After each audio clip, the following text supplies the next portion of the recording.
আসসালামু আলাইকুম, welcome back to my another video. Garments কর্মী ভাই ও বোনদের জন্য সুখবর।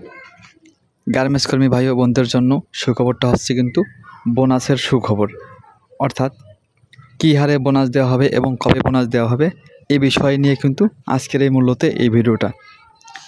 পুরো আলোচনা শুনতে অবশ্যই ভিডিওটা শুরু থেকে শেষ পর্যন্ত দেখতে থাকুন এবং সেই সাথে আমার চ্যানেলটি সাবস্ক্রাইব করে আমার পাশে থাকুন।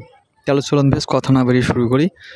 আমরা যারা গার্মেন্টসে চাকরি করি আমাদের প্রত্যেকেরই আশা থাকে যে আমরা একটা ঈদ বোনাস পাবো, ভালো মানের একটা বেতন পাবো, ফ্যামিলির জন্য মার্কেট করব, বাড়ির জন্য কিছু কিনবো, তারপর আমরা বাড়ি যাব, এই আশা। কিন্তু এই বোনাসটা যখন নিয়ে সংশয় তৈরি হয়, কবে দিবে কি না, কীভাবে দিবে, তখন কিন্তু একটা আমাদের মনে একটা আশঙ্কা থেকে যায়। কিন্তু এই আশঙ্কা এবার থাকছে না।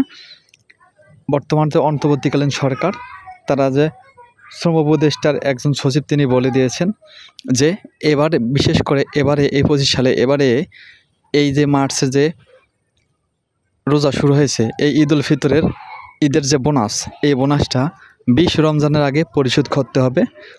বাংলাদেশের যতগুলো গার্মেন্টস ফ্যাক্টরি আছে প্রত্যেকটা ফ্যাক্টরি কিন্তু তিনি নির্দেশ দিয়েছেন যে 20 রমজানের আগে পোশাক শ্রমিকদের বোনাস কমপ্লিট করে দিতে হবে।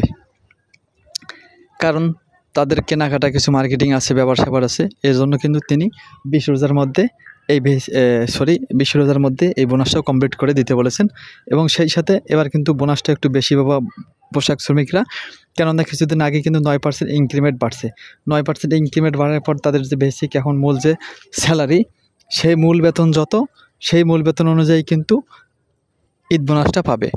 তো এই হচ্ছে মূল বিস্তারিত আলোচনা ভিউয়ার্স। এরকম আর নতুন ভিডিও পেতে অবশ্যই আমার চ্যানেলটি সাবস্ক্রাইব করে আমার পাশে থাকবেন। আর আমার ভিডিওটি যদি আপনাদের ভালো লাগে তাহলে অবশ্যই একটা লাইক দিবেন।